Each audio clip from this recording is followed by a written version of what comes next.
¿Alguna vez han esperado algo con tanta intensidad que hasta la esperanza empezó a dolerles? 25 años. Ese fue el tiempo que Abraham y Sara cargaron con una promesa que parecía una broma pesada del destino o de Dios. Ahora, imaginen la escena. Una mujer de 90 años acunando a un recién nacido. Las arrugas de su rostro se mezclan con lágrimas de alegría incrédula. No es ciencia ficción, es la ruptura de lo imposible. Es el capítulo 21 de Génesis. Pero hoy no nos quedamos solo con la postal bonita del milagro. Hoy vamos a meternos en el terremoto que vino después del milagro. Porque en este mismo capítulo, mientras en la carpa principal se escuchan carcajadas y fiesta de bienvenida para Isaac, a pocos metros otra madre, Agar, está preparando sus cosas para irse al desierto con su hijo adolescente. Y solo llevan un odre de agua. En los próximos minutos vamos a descubrir por qué Dios permite que en una misma historia convivan el gozo más explosivo y la despedida más desgarradora. Y sobre todo, vamos a responder la pregunta que quizás ustedes se han hecho en sus propios desiertos.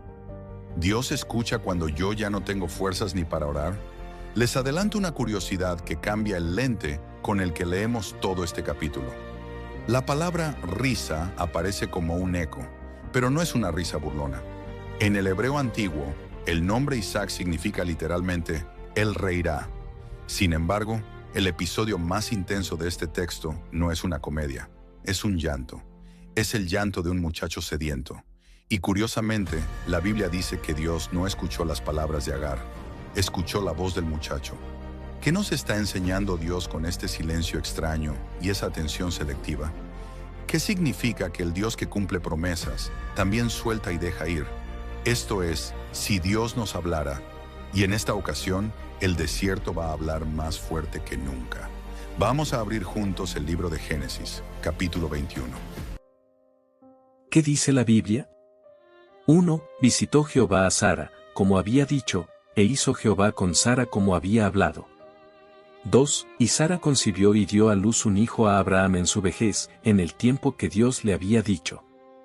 3. Y llamó Abraham el nombre de su hijo que le nació, que le dio a luz Sara, Isaac. 4. Y circuncidó Abraham a su hijo Isaac de 8 días, como Dios le había mandado. 5. Y era Abraham de 100 años cuando le nació Isaac su hijo. 6. Entonces dijo Sara, risa me ha hecho Dios, y cualquiera que lo oiga se reirá conmigo. 7. Y añadió, ¿quién le hubiera dicho a Abraham que Sara amamantaría hijos? Pues le he dado un hijo en su vejez. 8. Y creció el niño, y fue destetado, e hizo Abraham un gran banquete el día que Isaac fue destetado. 9. Y vio Sara al hijo de Agar la egipcia, que ésta le había dado a luz a Abraham, que se burlaba.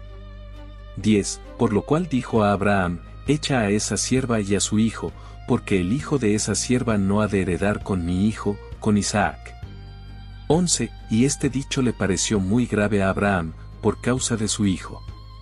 12. Entonces dijo Dios a Abraham, no te parezca grave a causa del muchacho y de tu sierva, en todo lo que te diga Sara, oye su voz, porque en Isaac será llamada tu descendencia. 13. Y también del hijo de la sierva haré una nación, porque es tu descendiente. 14. Entonces Abraham se levantó muy de mañana, y tomó pan y un odre de agua, y lo dio a Agar, poniéndolo sobre su hombro, y le entregó el muchacho, y la despidió. Y ella salió y anduvo errante por el desierto de Berseba. 15. Y le faltó el agua del odre, y puso al muchacho debajo de un arbusto. 16. Y fue y se sentó enfrente, a distancia de un tiro de arco, porque decía, no veré cuando el muchacho muera. Y se sentó enfrente, y alzó su voz y lloró. 17. Y oyó Dios la voz del muchacho, y el ángel de Dios llamó a Agar desde el cielo, y le dijo, ¿qué tienes, Agar? No temas, porque Dios ha oído la voz del muchacho en donde está. 18. Levántate, alza al muchacho, y sosténlo con tu mano, porque yo haré de él una gran nación. 19. Entonces Dios le abrió los ojos, y vio una fuente de agua, y fue, y llenó el odre de agua, y dio de beber al muchacho. 20. Y Dios estaba con el muchacho, y creció, y habitó en el desierto, y fue tirador de arco. 21, y habitó en el desierto de Parán, y su madre le tomó mujer de la tierra de Egipto. 22, aconteció en aquel mismo tiempo que habló Abimelech, y Ficol príncipe de su ejército, a Abraham, diciendo, Dios está contigo en todo cuanto haces. 23, ahora, pues, júrame aquí por Dios que no nos harás daño a mí, ni a mi hijo, ni a mi nieto, sino que conforme a la misericordia que yo hice contigo, harás tú conmigo, y con la tierra donde has peregrinado. 24, y respondió Abraham, yo juraré. 25, y Abraham reclamó a Abimelech a causa de un pozo de agua que los siervos de Abimelech le habían quitado. 26, y respondió Abimelech, no sé quién haya hecho esto, ni tampoco tú me lo hiciste saber, ni yo lo he oído hasta hoy. 27, y tomó Abraham ovejas y vacas, y las dio a Abimelech, e hicieron ambos un pacto. 28, y puso Abraham 7 corderas del rebaño aparte. 29, y dijo Abimelech a Abraham, ¿qué significan esas 7 corderas que has puesto aparte? 30, y él respondió, que estas 7 corderas recibirás de mi mano, para que me sirvan de testimonio de que yo cavé este pozo. 31, por esto llamó a aquel lugar Beerseba, porque allí juraron ambos. 32, así hicieron pacto en Beerseba. Y se levantó Abimelech, y Ficol príncipe de su ejército, y volvieron a tierra de los filisteos. 33, y plantó Abraham un árbol tamarisco en Beerseba, e invocó allí el nombre de Jehová, Dios eterno. 34, y habitó Abraham en tierra de los filisteos muchos días. Fin del capítulo 21 de Génesis.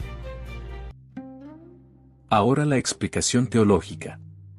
Hay momentos en la vida donde lo único que podemos hacer es reír. No por gracia, sino porque el alma ya no sabe cómo procesar un gozo tan imposible. Imaginen a Sara, una mujer de 90 años, con las manos temblorosas, la piel ajada y el cansancio de décadas de esterilidad marcado en los ojos. Y de pronto, ahí está, cargando a un bebé que solo podía existir porque Dios decidió visitarlo estéril y volverlo fértil. El capítulo 21 de Génesis no arranca con un susurro. Arranca con un terremoto de fidelidad. En el versículo 1 leemos algo que en el hebreo original tiene una fuerza poética indescriptible. Visitó Jehová a Sara, como había dicho, e hizo Jehová con Sara como había hablado. Noten el ritmo de esta declaración. Es como si el narrador bíblico quisiera que nosotros, al leer o escuchar, nos detuviéramos y tomáramos aire. No es una visita cualquiera. Es la intervención directa del Creador en la matriz de una mujer estéril para cumplir una palabra que llevaba 25 años en el aire. Cuando Sara concibe y da a luz, Abraham le pone por nombre Isaac, que significa el rey da. Y aquí viene una clave hermenéutica que no podemos pasar por alto. La risa de Sara en el capítulo 18 fue una risa de incredulidad, una risa amarga, escondida, incluso negada por miedo. Pero en el capítulo 21 la risa cambia de naturaleza.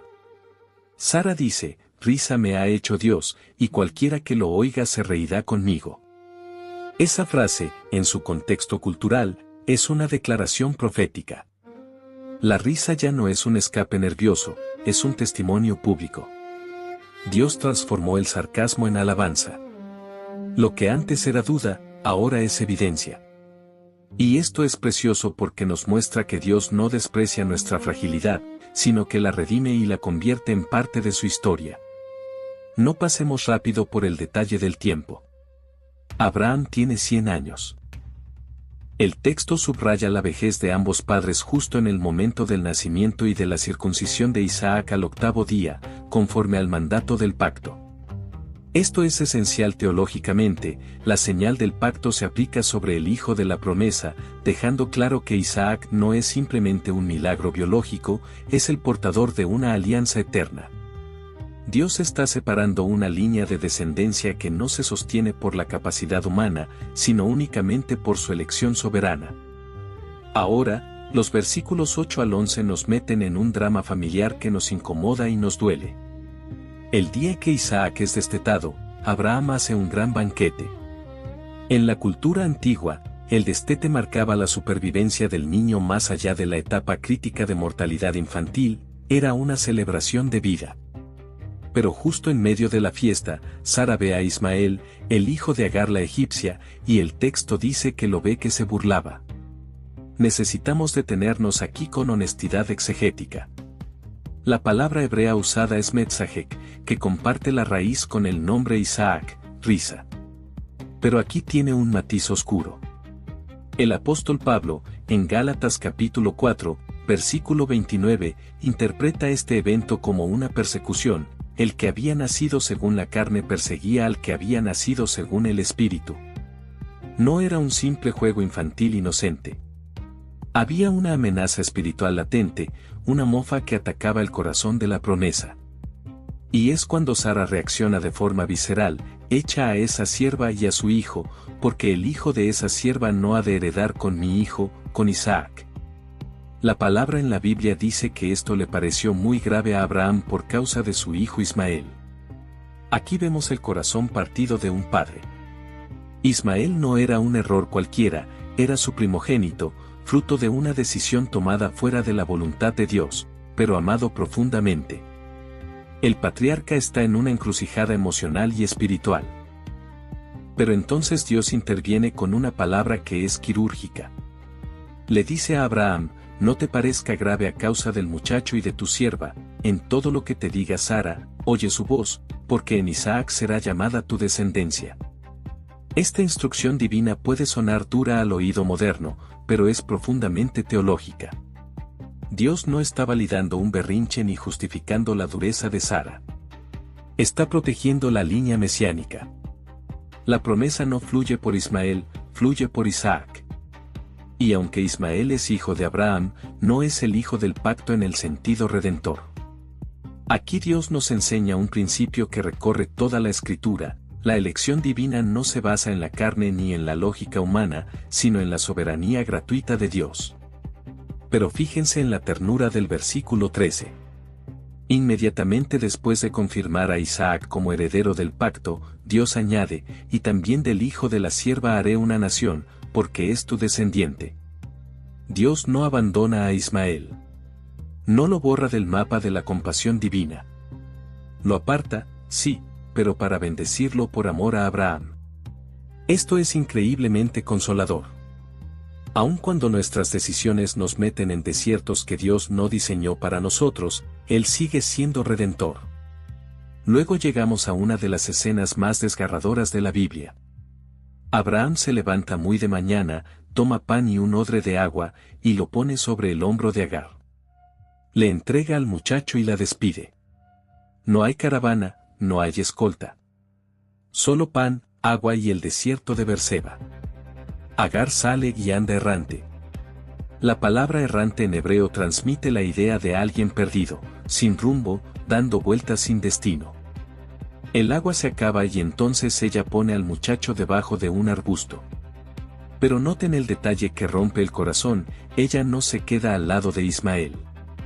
Se aleja a distancia de un tiro de arco, porque dice: no veré cuando el muchacho muera. Es la imagen de la desesperanza absoluta. Una madre que prefiere no ver el último aliento de su hijo porque su alma ya no resiste más dolor. Y luego ella alza su voz y llora. Este es el punto de inflexión teológico del capítulo. El versículo 17 dice: y oyó Dios la voz del muchacho. No dice que oyó las palabras de Agar. Dice que oyó la voz del muchacho. Es una sutileza tremenda. Agar está llorando, pero el narrador bíblico pone el foco divino en la voz de Ismael. Probablemente el joven, debilitado por la sed, apenas emitía un gemido. Pero eso bastó. Dios no necesita oraciones elocuentes ni discursos teológicos. Él escucha el gemido del que ya no puede ni articular palabras. Esto nos habla de un Dios inclinado hacia el sufrimiento humano, atento al quebranto del más vulnerable. El ángel de Dios llama a Agar desde el cielo y le pregunta: ¿qué tienes, Agar? Es una pregunta pastoral poderosa, no porque Dios ignore lo que sucede, sino porque la invita a expresar su dolor. Inmediatamente añade: no temas, porque Dios ha oído la voz del muchacho en donde está. Esa última frase, en donde está, es radical. Ismael no está en un templo, no está en un altar, no está presentando un sacrificio. Está tirado bajo un arbusto en medio de la nada. Y justo ahí, Dios lo oye. La presencia de Dios no está limitada a los espacios sagrados. Él llega a los desiertos, a los arbustos solitarios, a los pozos vacíos. Entonces Dios le abre los ojos a Agar y ella ve una fuente de agua. El texto no dice que Dios creó el pozo en ese instante. Dice que le abrió los ojos. El pozo ya estaba ahí, pero la desesperación la había cegado. Esto es profundísimo. ¿Cuántas veces en nuestro desierto la provisión de Dios ya está presente, pero la angustia nos nubla la vista? El milagro no fue solo que hubiera agua, fue que Dios le devolvió la capacidad de verla. Y entonces Agar llena el odre, da de beber al muchacho y la vida se reanuda. Los versículos 20 y 21 nos cuentan que Dios estuvo con el muchacho, que creció, habitó en el desierto de Parán y fue tirador de arco. Y su madre le tomó mujer de Egipto. Noten que Agar, siendo egipcia, busca una esposa para Ismael en su propia tierra. Esto es significativo porque Ismael termina vinculándose culturalmente con Egipto, un dato que tendrá implicaciones en el resto del Antiguo Testamento.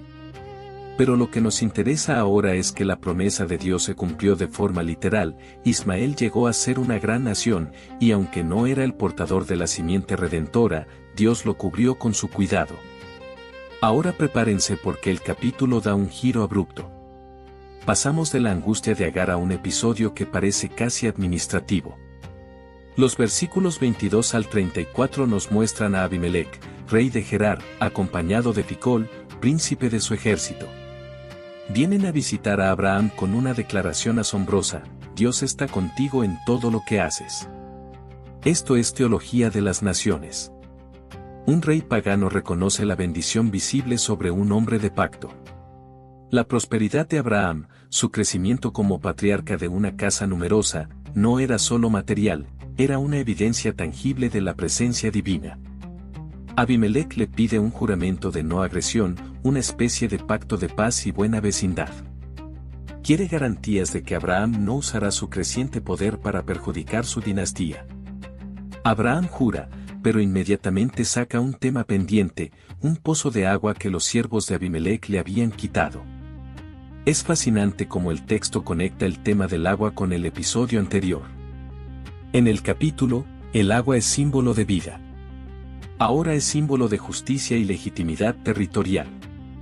Abraham no evade el conflicto. Sabe que la bendición de Dios no significa pasividad ante la injusticia. Con respeto, pero con firmeza, reclama lo que le pertenece. Abimelec responde que no tenía conocimiento de ese agravio. Es una respuesta diplomática, tal vez sincera, tal vez conveniente. Lo relevante es que Abraham no se conforma con la disculpa. Propone un pacto formal, toma ovejas y vacas, las entrega a Abimelec y aparta 7 corderas del rebaño. Cuando Abimelec pregunta el significado de esas 7 corderas, Abraham responde, que estas 7 corderas recibirás de mi mano, para que me sirvan de testimonio de que yo cavé este pozo. El acto es una especie de escritura pública ante testigos.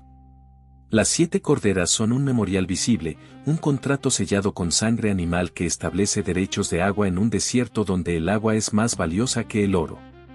El lugar recibe el nombre de Berseba. En hebreo, Ber significa pozo y Seba puede significar juramento o 7. Así que Berseba es tanto el pozo del juramento como el pozo de las 7. Es un nombre cargado de significado. Allí se cerró un pacto humano que reflejaba un pacto mayor, la fidelidad de Dios respaldando a su siervo. Y miren el broche de oro con el que cierra el capítulo. El versículo 33 dice, y plantó Abraham un árbol tamarisco en Berseba, e invocó allí el nombre de Jehová, Dios eterno. Este es un acto deliberado de adoración. Abraham no planta cualquier árbol, el tamarisco es un árbol de crecimiento lento, de raíces profundas, que da sombra en el desierto árido. Plantar un tamarisco no es para quien está de paso, es para quien echa raíces, para quien declara, aquí me quedo, aquí adoraré, aquí confío. El patriarca ya no es un nómada sin tierra, está tomando posesión simbólica de la promesa, no por conquista militar, sino por adoración.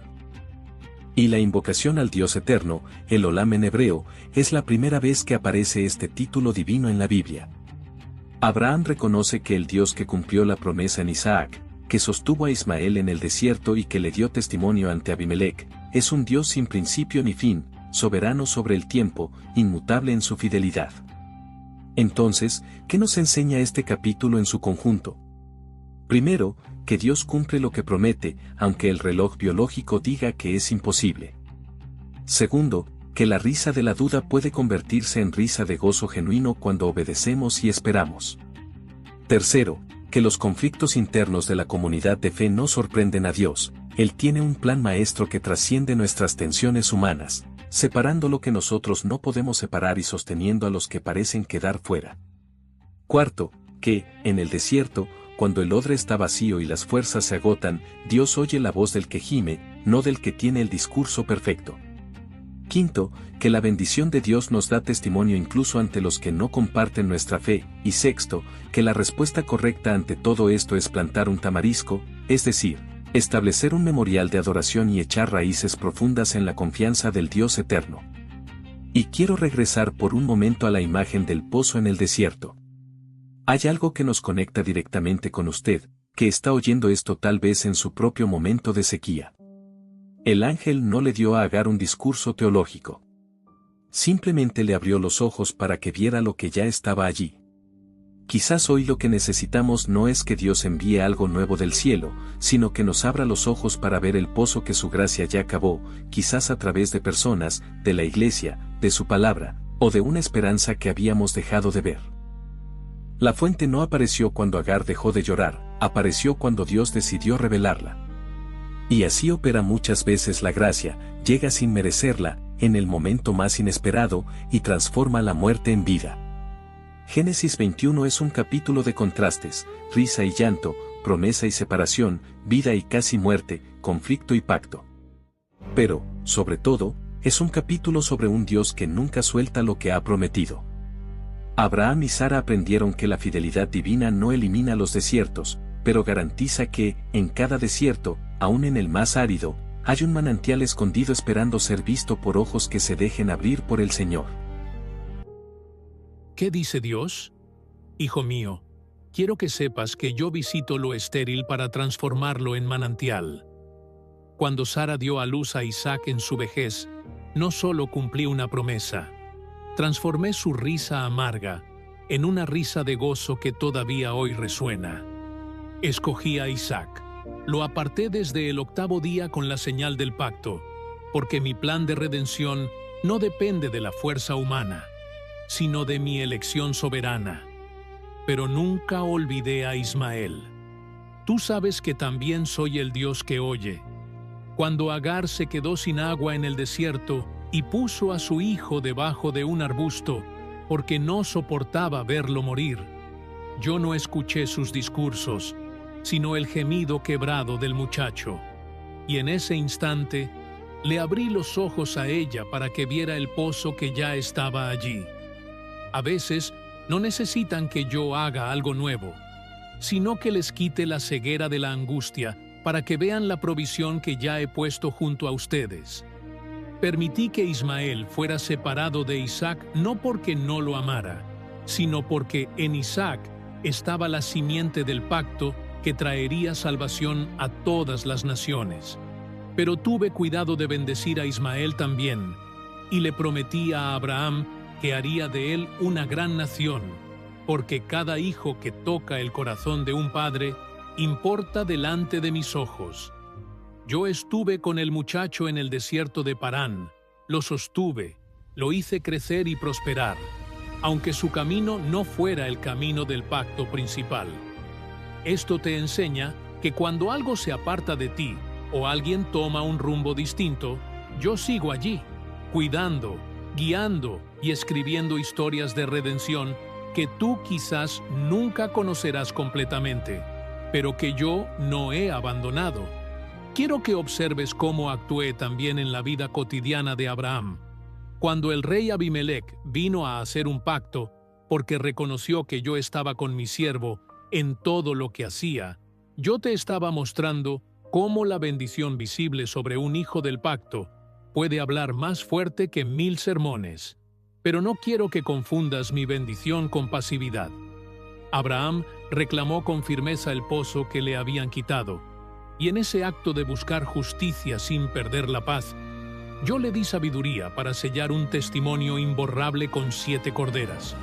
Ese lugar se llamó Beerseba, el pozo del juramento, porque yo respaldo a los que confían en mí y caminan en integridad, aún en medio de tensiones con quienes no comparten su fe. Lo que más anhelo es que veas el final del capítulo como un espejo de lo que quiero hacer en tu vida. Abraham plantó un tamarisco en Beerseba, un árbol de crecimiento lento, de sombra duradera, y allí invocó mi nombre como el Dios eterno, el Olam.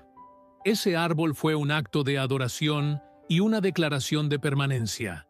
En medio de un mundo cambiante, de desiertos inesperados y de separaciones dolorosas, yo te invito a plantar tus raíces en mí. No quiero que seas un viajero apurado que apenas me busca en la crisis. Deseo que te asientes, que confíes, que levantes memoriales de gratitud y que sepas que soy un Dios sin principio ni fin, fiel a través de todas las generaciones. Así que recibe este capítulo como una carta de amor para ti. Yo soy el que cumple lo imposible, el que escucha gemidos cuando ya no hay palabras, el que abre ojos ciegos por la desesperanza, el que bendice aún en la separación y el que te da testimonio ante los que te observan. No le tengas miedo al desierto, porque en él yo te revelaré pozos que no veías. No te aferres con amargura a lo que debe partir, porque yo sostengo lo que suelto. Y, sobre todo, cultiva tu tamarisco de adoración, porque yo estaré contigo todos los días de tu peregrinación, hasta que llegues a casa y entiendas que cada risa redimida, cada lágrima escuchada y cada pacto sellado eran muestras de que nunca, jamás te he soltado. Y así cerramos nuestro recorrido por Génesis 21. Hemos visto a una anciana reír con un bebé en brazos, a un padre con el corazón partido, a una madre llorando en el desierto y a un muchacho cuyo gemido atravesó los cielos.